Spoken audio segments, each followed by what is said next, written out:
Así es de que vamos a aprovechar el tiempo esta mañana que Dios nos regala para trazar la palabra de Dios. Voy a invitarles para que reverentemente inclinemos el rostro y hagamos una nueva oración. Padre nuestro que estás en los cielos, siendo humanos finitos y de naturaleza pecaminosa, queremos pedirte permiso, Señor, para que al abrir tu santa palabra seamos enseñados por tu Santo Espíritu. Ilumina nuestra mente, ilumina los rincones de nuestra alma, Señor, y que tu palabra pueda tener eco en nuestros corazones en medio de las circunstancias que vivimos, para que tú puedas ganar en nosotros la victoria y puedas ofrecer cada vez a través de nuestras vidas luz en el camino para muchos. Gracias por ser bueno, gracias por amarnos, gracias por estar con nosotros. En el nombre de Jesús. Amén. Muy bien, hemos colocado un título al tema de hoy que se llama Ilustraciones Proféticas. Y créanme que ha sido hermoso meditar en la palabra del Señor porque eh, queremos mencionar algunos aspectos debido a la situación que estamos viviendo como mundo, como iglesia, como seres humanos. Y es que no quiero hablar de la pandemia, no quiero hablar de la cuarentena, no quiero hablar del coronavirus, porque yo creo que se ha hablado demasiado. Estamos quizás casi saturados de todo tipo de información positiva, negativa, posiblemente sugestiva, y nos tiene en una situación totalmente como en la inquietud y en la interrogación de qué va a pasar. Después de que he analizado toda esta situación, lo único que puedo decirles es que esta pandemia y este encierro, esta cuarentena, ha sido el mejor simulacro que Dios nos ha podido dar para lo que nos espera como pueblo del Señor. Es un simulacro donde tú no tuviste que decir nada, donde tú no tuviste que decir no estoy de acuerdo, no, simplemente se dio la orden y hay que obedecer. Y para mí es un simulacro hermoso en el aspecto de que nos encerró para que podamos tomar tiempo para estudiar la palabra del Señor, colocar el fundamento de los pies firmes donde se nos ha revelado la luz y donde podemos caminar con optimismo sabiendo que el Señor viene por segunda vez y está muy cerca. Estoy muy convencida de eso. Llevo muchos años en la fe, estudiando la palabra de Dios y nunca en mi experiencia había visto un evento de tal magnitud y me gozo en el Señor porque algo está pasando en el cielo. Mientras la tierra está en una crisis, he estado pensando mucho, orando mucho, estudiando mucho qué es lo que está pasando en el cielo y a eso se debe que vayamos a hablar esta mañana de la ilustración profética o ilustraciones proféticas. Cuando deducimos que es una ilustración, vamos a decir que es como una especie de metáfora que reviste una clara importancia cuando se quiere dar una enseñanza, una verdad. Una ilustración es dibujar y adornar una verdad que se quiere grabar en la mente y que se le quiere aclarar un correcto significado. ¿Por qué estamos hablando de ilustraciones? Porque estoy admirada de la forma como Jesús basó muchas de sus lecciones espirituales en ilustraciones eficaces. Las ilustraciones eficaces que Jesús mencionó eran muy difíciles de olvidar porque eran imágenes que el Señor traducía en palabra y que quedaban grabadas en la mente. Las ilustraciones eficaces en la Biblia dadas por Jesús reciben un nombre que todos los cristianos conocemos y que se llaman parábolas. Y una parábola es una narración que encierra una lección moral y religiosa, revelando una verdad espiritual en forma comparativa. Y para mí es muy importante entender que el Señor, el método que utilizó para enseñar su verdad, para dar una educación moral, para enseñar un principio religioso divino y una lección espiritual, lo dibujó y lo adornó con imágenes que jamás pueden ser olvidadas en la mente del ser humano. Cuando nosotros miramos, por favor, vamos a abrir nuestras Biblias en Marcos, el capítulo 4. La Biblia dice que Jesús está relatando la parábola del sembrador. Y todos conocemos, casi no la conocemos de memoria, porque a la vez que leemos la escritura, miramos esa ilustración tan hermosa, miramos los diferentes caminos o los diferentes terrenos en los que fue sembrada la semilla, y finalmente queda para nosotros una lección. Pero en el versículo 11, y leamos un poquito atrás, el 9 dice, entonces les dijo, el que tiene oídos para oír, oiga. Y cuando estuvo solo, le preguntaron los que estaban cerca de él con los 12 sobre la parábola. Y les dijo, a vosotros es dado saber el misterio del reino de Dios, mas a los que están fuera, por parábolas, todas las cosas. Para que viendo vean y no echen de ver y oyendo oigan y no entiendan, porque no se conviertan y les sean perdonados sus pecados. Y entonces le dice, ¿no sabéis esta parábola? Y empieza a explicársela a sus discípulos. Me gusta mucho que Jesús mismo, tanto en Mateo 4:11 como, perdón, Marcos 4:11 como Mateo 13:11, el Señor le llama a las parábolas los misterios del reino. Ustedes no saben cuánto he investigado esa expresión de Jesús. ¿Por qué Jesús mencionó que una parábola era un misterio del reino? Y Jesús habló por parábolas. Vamos a ver Mateo 13:35. En Mateo 13:35 Jesús está también en el contexto de la parábola del sembrador. Y vamos a leer el versículo 12, porque a cualquiera que tiene se le dará y tendrá más, pero al que no tiene aún lo que tiene le será quitado.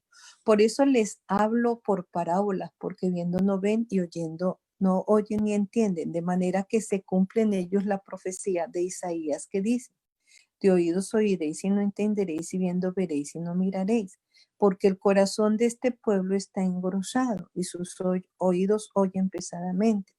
Muy bien, cuando Jesús habló por parábolas, Jesús dijo algo muy particular. Leamos el versículo 11. Y él respondió y les dijo, porque a vosotros es concedido saber los misterios del reino de los cielos, mas a ellos no es concedido. Muy bien. Entonces Jesús habló por parábolas y en esas parábolas escondió unos secretos, por así decirlo, un misterio, algo que él se reservó solamente para quienes entendían la parábola. ¿Y por qué Jesús habló por parábolas? Si leemos Mateo 13, el versículo 35, dice lo siguiente. Para que se cumpliese lo que fue dicho por el profeta que dijo, leamos el 34, todo esto habló Jesús por parábolas a las gentes y sin parábolas no les hablaba. Para que se cumpliese lo que fue dicho por el profeta que dijo, abriré en parábolas mi boca, rebosaré cosas escondidas desde la fundación del mundo. Muy interesante. ¿Quién fue el que profetizó que Jesús iba a hablar por parábolas? Eso está registrado en Salmo 78:2. El Salmo 78:2, refiriéndose al Mesías, dice que hablaría por parábolas. Mateo 13 nos dice que rebosará en esa expresión cosas escondidas desde la fundación del mundo. Entonces, dos cosas muy importantes. Jesús dijo que eran los misterios del reino. Y ahora en la profecía dice cosas escondidas. Entonces, cada vez que nosotros estudiamos una ilustración de Jesús, cada vez que nosotros estudiamos una parábola de Jesús, tenemos que centrar todo el entendimiento para comprender qué es lo que esconde la parábola, qué es lo que es la lección que esconde la ilustración, ese adorno, ese dibujo que Jesús hizo mentalmente, qué es lo que trae a la mente del que lo está escuchando o del que lo está leyendo. Las parábolas tenían otro significado para separar al verdadero o creyente del falso oidor. No quiero explicar eso, pero generalmente Jesús mencionó que los que le escuchaban en tiempos de su ministerio tenían el corazón endurecido, y por más de que Jesús tratara de enseñarles los misterios y los secretos escondidos de su reino, pues iba a ser absurdo que entendieran, porque tenían ya un esquema preconcebido en sus corazones y un esquema preconcebido en sus vidas como experiencia práctica. Pero el misterio es dado a quienes realmente están cerca de Jesús.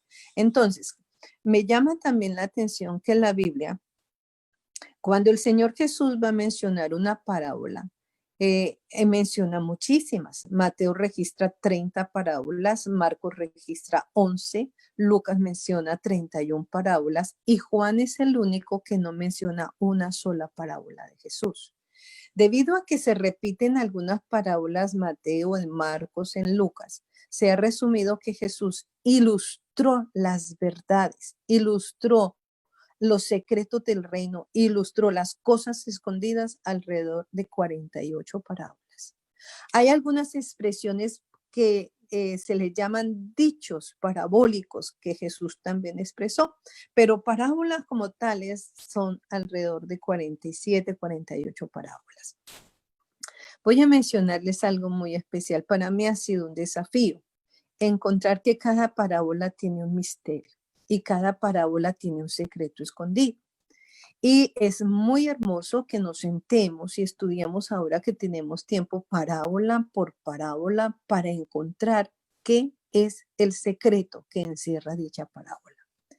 Entonces, cada parábola encierra un misterio y he resumido en el poco estudio que he tratado de compartir y de aprender y de descubrir lo que Dios me ha dicho, es que cada parábola tiene un requisito para el seguidor de Jesucristo. Cada parábola presenta una condición.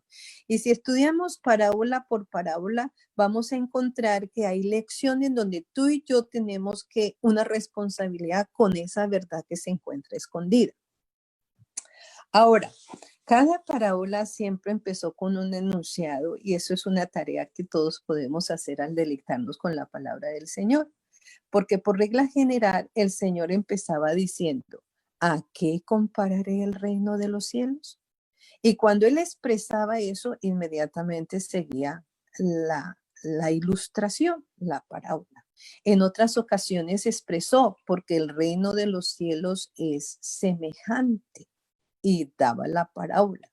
Porque el reino de Dios es semejante. Y cuando yo busco esas expresiones en la escritura, por ejemplo, Mateo usa 32 veces la expresión el reino de los cielos. Y Lucas lo hace 34 veces, Marcos lo hace solo unas 4 veces y Juan solamente menciona 2 veces el reino de Dios en cuando Jesús encontró a Nicodemo. ¿Qué es lo que estamos tratando de decir? Las ilustraciones es un medio que Dios utilizó para encerrar verdades, para ocultar misterios que son encontrados por el escudriñador que toma tiempo para aprender de la palabra. Y vamos a decir que en medio de todas las ilustraciones del Señor Jesús tenemos muchos ejemplos. El que estamos mencionando en este momento, la parábola del sembrador. Posiblemente usted está pensando en la parábola del trigo y la cizaña. Posiblemente estamos pensando en la parábola de la levadura. Posiblemente estamos pensando en el hombre que edificó su casa sobre la roca y sobre la arena. Estamos saturados. Usted mira los 4 evangelios, a excepción del de Juan. Los 3 evangelios nos dicen la forma ilustrada en la que Jesús encerró una gran verdad. Y no hay duda que el oyente, que Jesús tomó muchas de las referencias de la naturaleza, de la cultura, de la cotidianidad del oyente, y cuando el oyente se encontraba con el elemento ilustrado, nunca lo iba a olvidar. Ustedes se imaginan una mujer en la casa colocando la masa de pan en 3 medidas y echándole la levadura. ¿Cuántas lecciones no podía aprender? ¿Cuántas lecciones espirituales no podía aplicar? Nunca se olvidó. Nunca se olvidó. Nunca se nos olvida la parábola del fariseo y el publicano. Nunca se nos olvidan muchas parábolas que Jesús puso de la pesca, de la red, de la semilla de mostaza.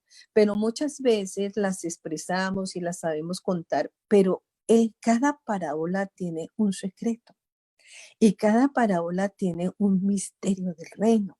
Y cada parábola tiene un requisito y una condición que nosotros como seres humanos tenemos que tratar de investigar para encontrar el fundamento de la verdad.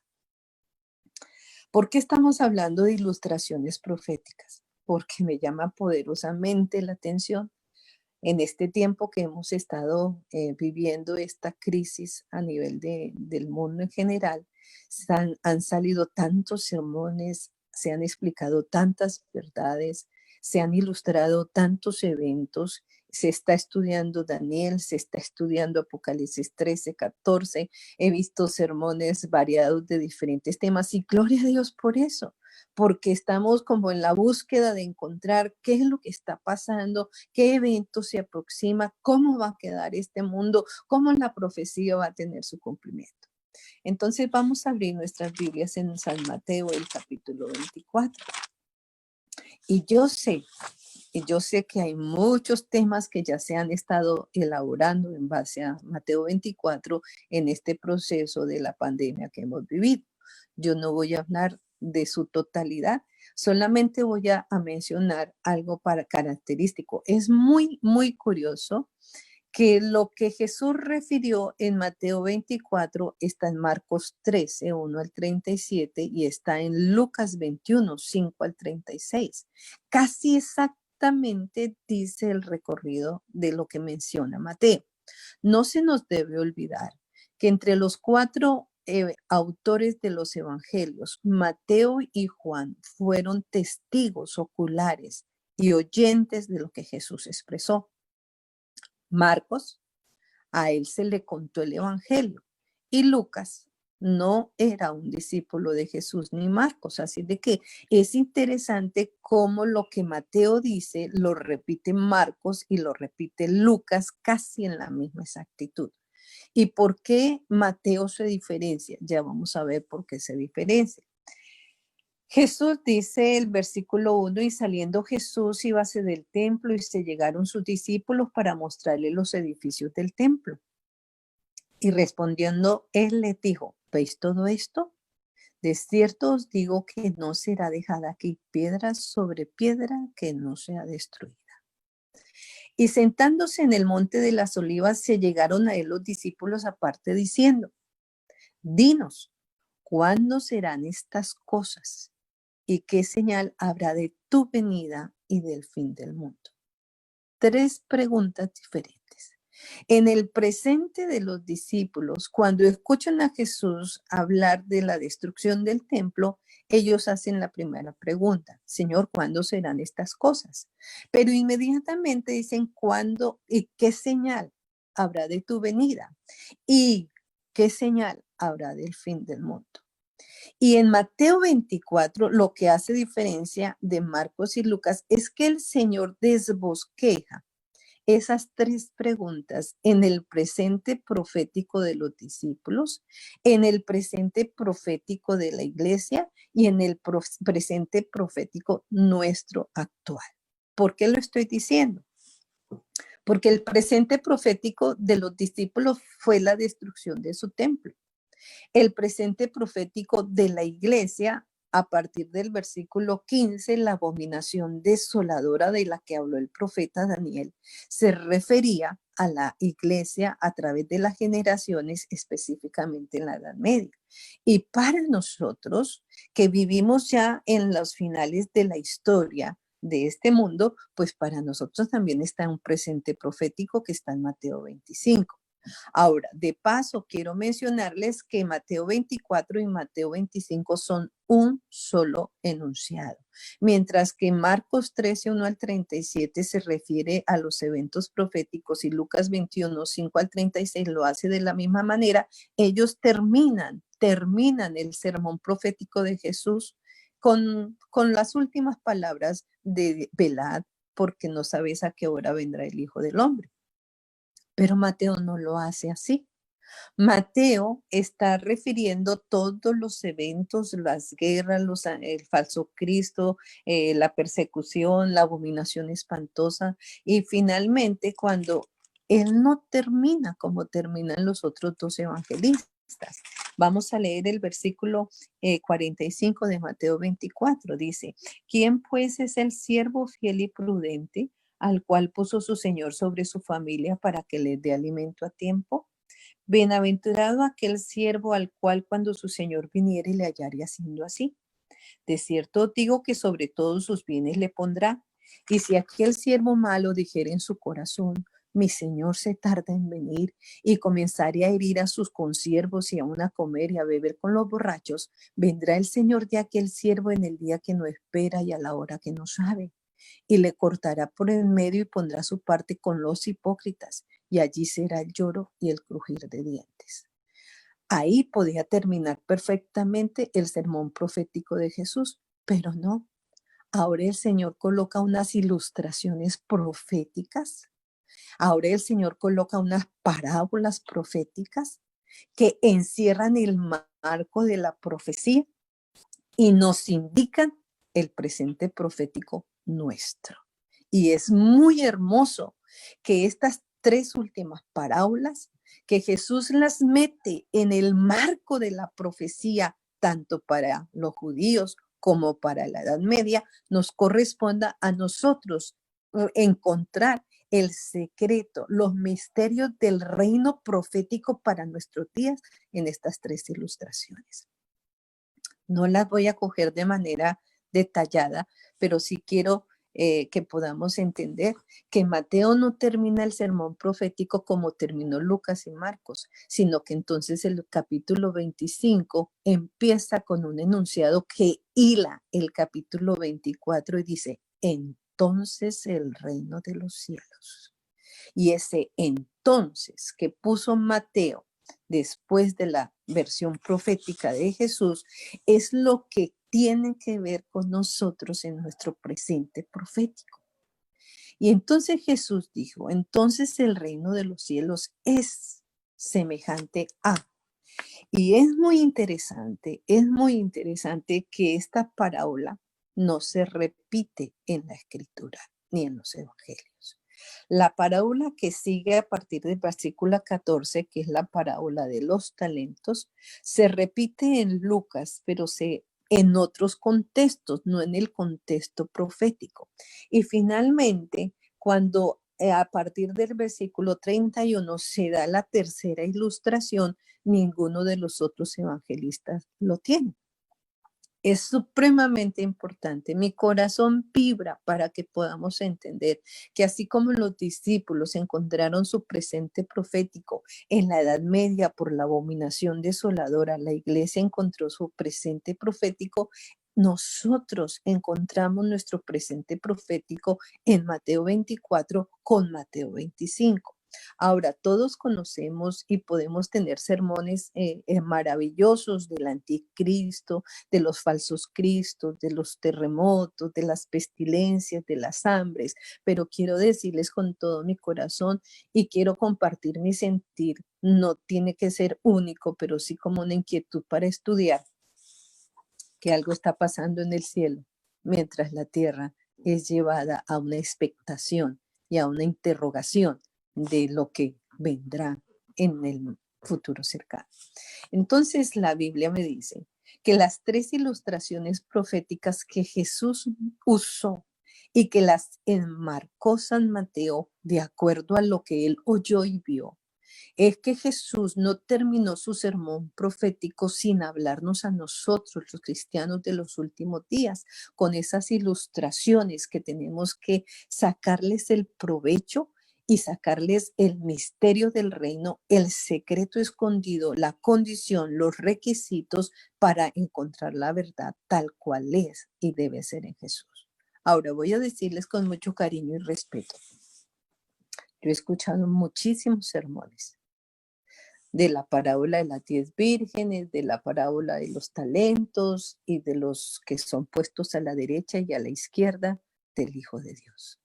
Y he escuchado esos sermones totalmente disasociados, sacados del contexto profético. Y he escuchado muchas aplicaciones hermosas en las cuales no me voy a detener. Simplemente quiero que pensemos que estas tres ilustraciones esconden una verdad para el pueblo de los últimos días, nosotros, en el marco profético de lo que nos espera como iglesia del Señor. Entonces, cuando nosotros sacamos la parábola de las 10 vírgenes y la sacamos del contexto profético, aprendemos lecciones, pero no encontramos el secreto. Si hablo de la parábola de los talentos y la saco del marco profético, aprendo lecciones, pero posiblemente no encuentro el secreto del reino.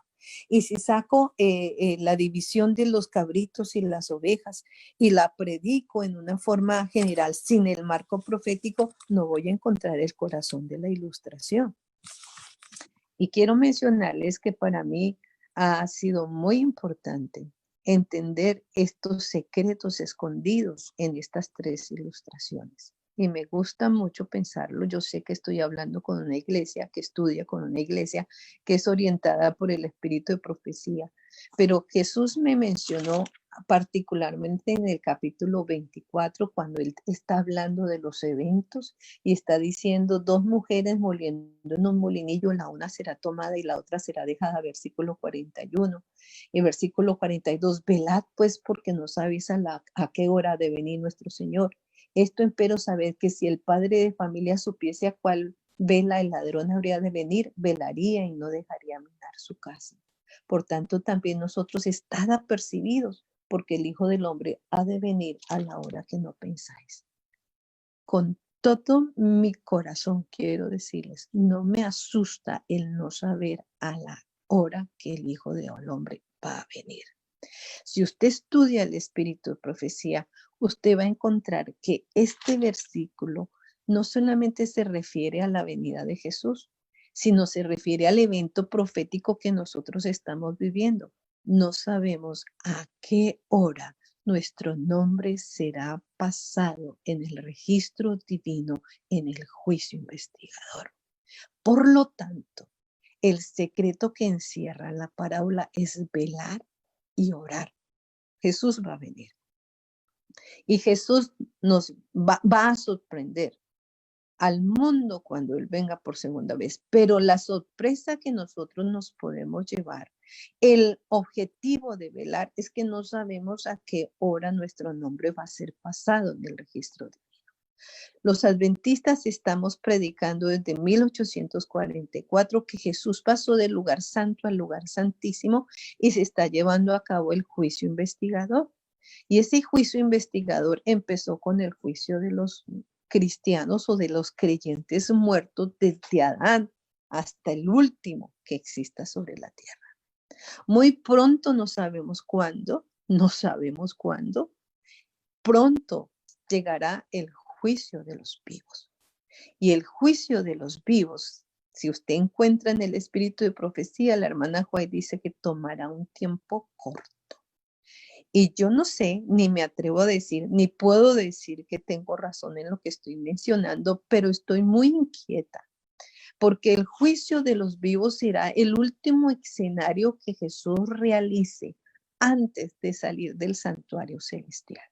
Cuando Daniel 12:1 me dice, y en aquel tiempo se levantará Miguel, el príncipe que está por los hijos de tu pueblo, y será tiempo de angustia cual nunca fue. Ese momento en que Miguel sale del santuario, del lugar santísimo, me dice que su obra está terminada. Pero lo último que Jesús va a hacer antes de que él salga del santuario es el juicio de los vivos. Y el juicio de los vivos va a traer como resultado un sellamiento. Y el sellamiento va a traer como resultado, son cosas muy similares, la lluvia tardía en los corazones de los creyentes.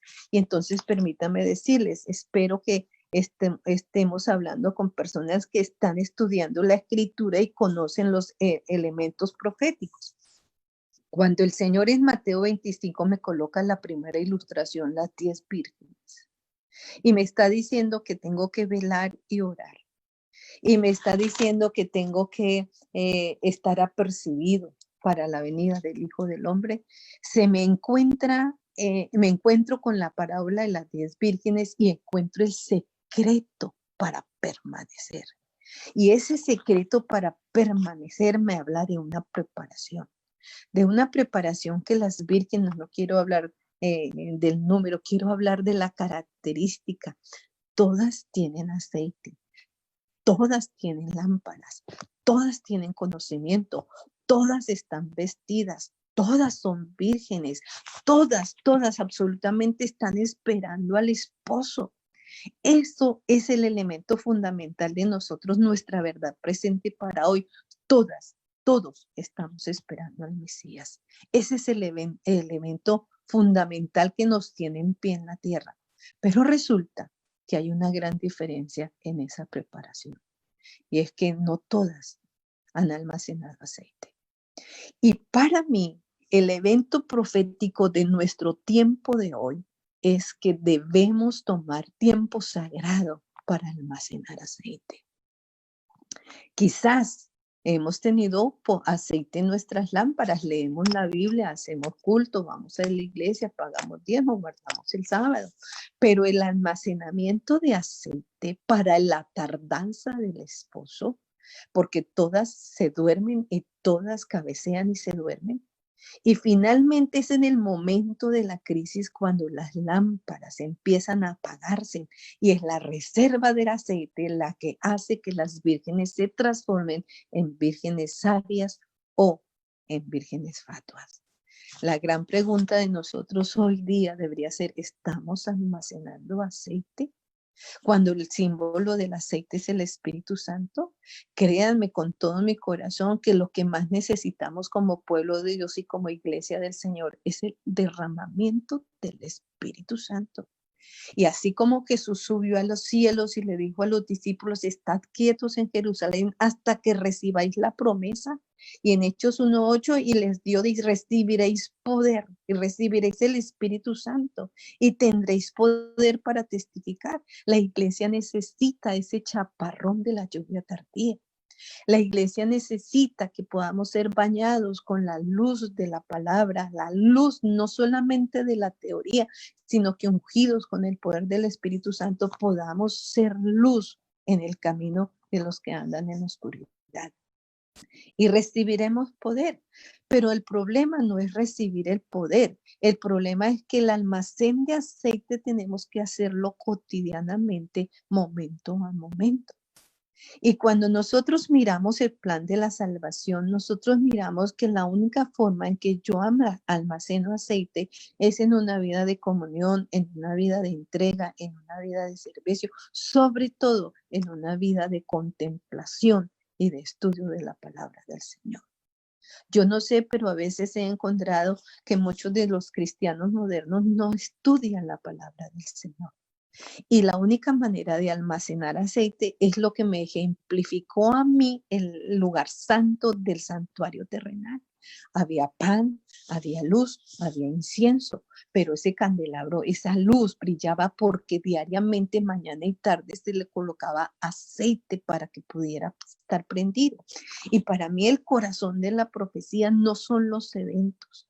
Eso se va a cumplir. Profecía es profecía y se van a cumplir guerras, rumores de guerras, terremotos, anticristo, falso Cristo, persecución, gran tribulación.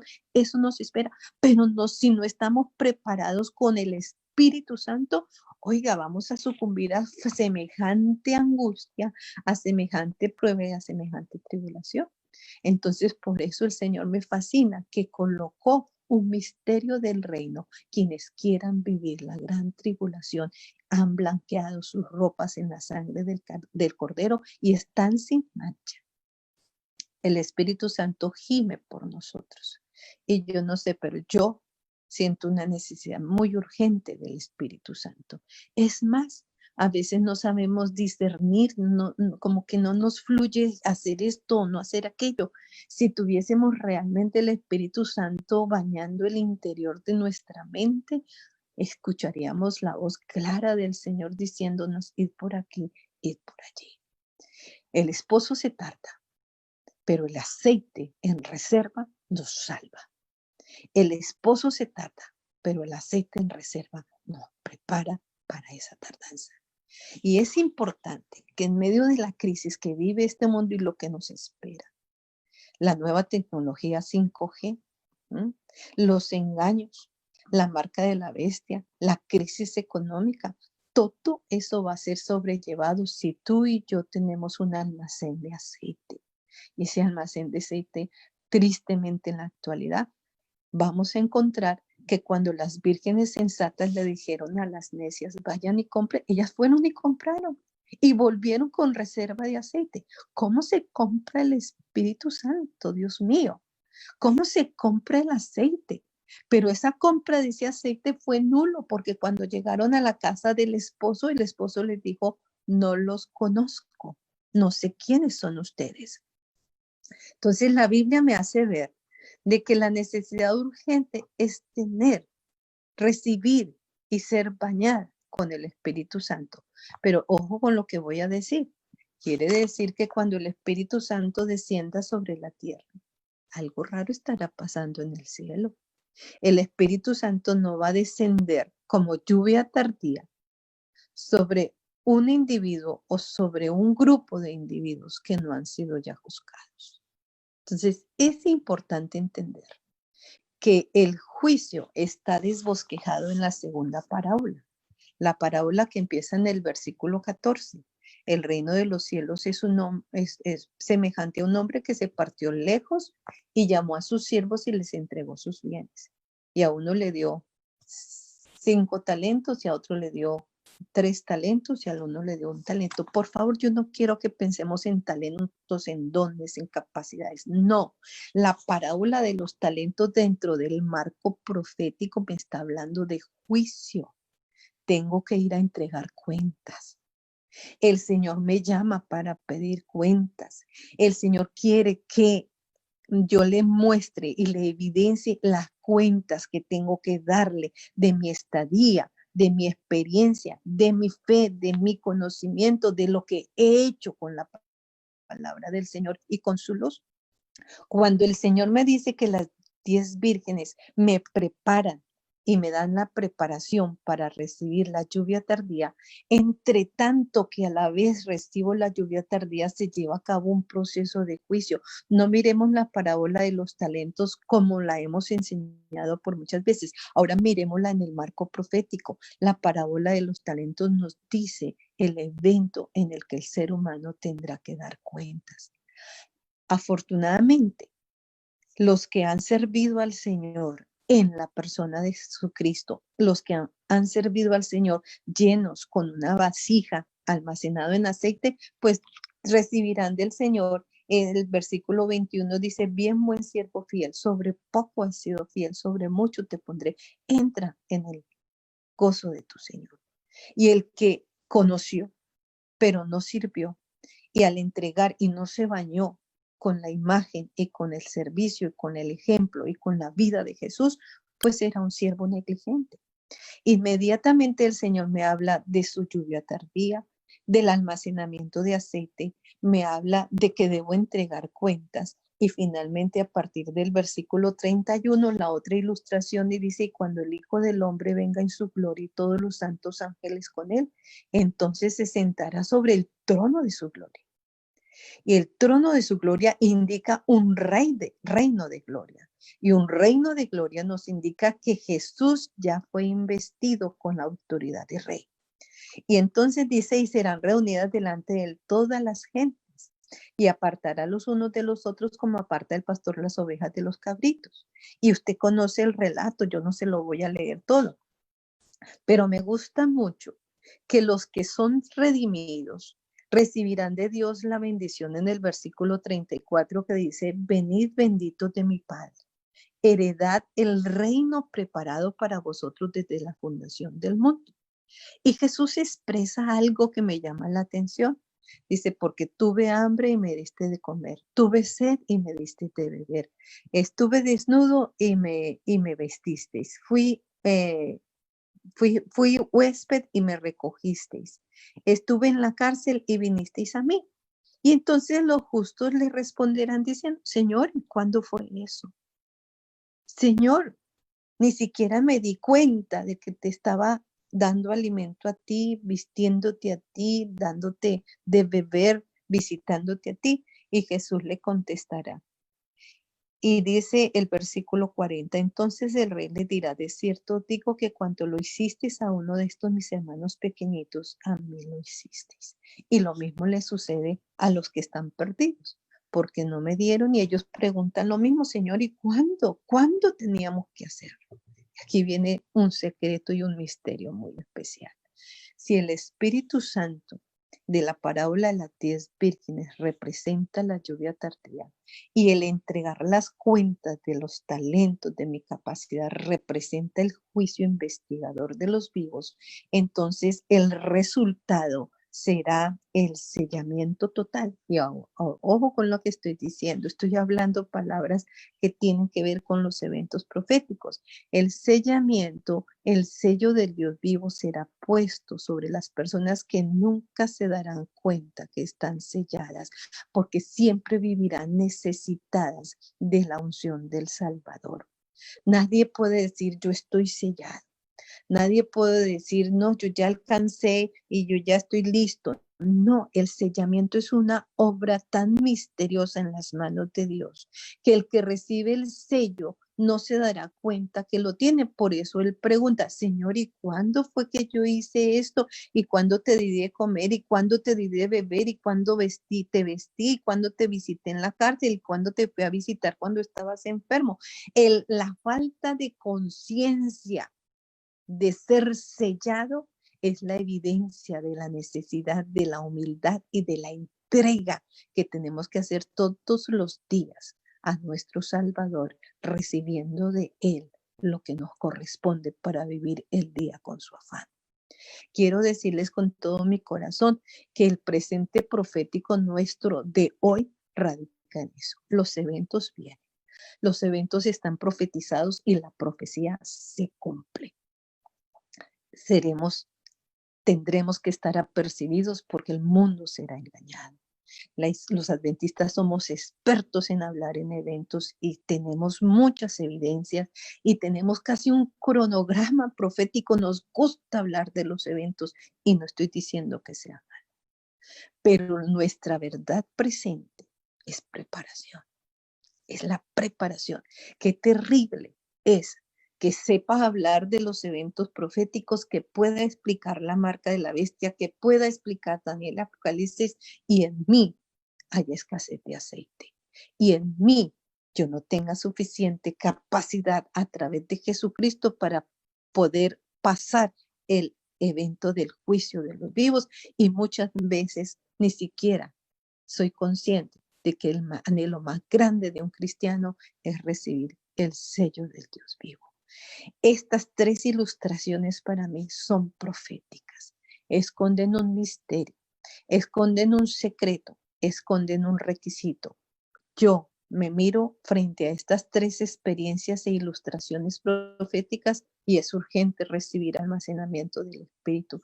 Es urgente estar bañados con la gracia del Todopoderoso para que cuando mi nombre pase y tenga que dar cuentas, sea Jesús el que vive en mí, el que intercede por mí, el que aboga por mí, el que es mi propiciación, pero que yo me esconda en Jesús y que en mí no haya consonancia con el pecado y que si en su infinita gracia el Señor me permite recibir el sello del Dios vivo, ni me dé cuenta, que mi necesidad diaria y cotidiana sea, Señor, más de ti, Señor, más de ti, porque cuando nos miramos al espejo de Jesús, tenemos todavía tantas cosas por cambiar, tenemos tantas cosas por hacer diferentes, pero nosotros no podemos, en nosotros no está la fuerza, es el Espíritu Santo el que nos habilitará, Él nos enseñará, Él nos guiará a toda la verdad, Él hará justicia, nos enseñará el juicio, Él hará de nosotros una nueva imagen. Y cuando el Señor Jesús venga por segunda vez, encontrará a unos redimidos que llevan el sello del Dios vivo en sus frentes y que en sus vidas se ha reflejado la imagen y la semejanza de su Hijo. Seremos juzgados, no nosotros, sino cuánto hay de Jesús en nosotros. Y cuando Mateo 24 termina, entonces, con 3 ilustraciones, personalmente me hablan de mi preparación, del juicio y del sellamiento. Y si nosotros vivimos esta experiencia que estamos viviendo como pandemia, no hay duda que vendrán eventos unos tras otros y los podremos pasar si doblamos nuestras rodillas y le pedimos al Señor nos dé almacén de aceite, nos inunde del carácter de Jesús y seamos habilitados, dignos en su amor, en su gracia, no dignos por nosotros ni por nuestros méritos, sino en Jesús, para que seamos sellados con el sello del Dios en nuestras frentes. Quiero que terminemos con una oración. Padre nuestro que estás en los cielos, muchas gracias por darnos el privilegio de ser ilustrados proféticamente con tu palabra. Es urgente, Señor, que recibamos la lluvia de tu Santo Espíritu. Es urgente que seamos bañados con el fuego celestial para estar en el juicio como indelebles a través de la sangre del Cordero. Y es urgente, Señor, que recibamos el sello del Dios vivo en nuestras frentes, para que el querer como el hacer sean tan solo el designio de tu voluntad en nuestras vidas. Gracias, Señor, porque vivimos momentos que los antiguos quisieron ver. Vienes por segunda vez. La profecía tiene su cumplimiento, Señor. Necesitamos como pueblo estar preparados para hacerle frente a esos eventos. Y solo tu Espíritu hará de nuestras vidas, vidas que sean firmes, fuertes y que puedan permanecer aun cuando este mundo sea destruido. Gracias, Señor, porque estás con nosotros. Gracias por las promesas de tu amor y gracias por la bendición de tu Espíritu. Guíanos y guárdanos en el resto de este día en el nombre de Jesús. Amén.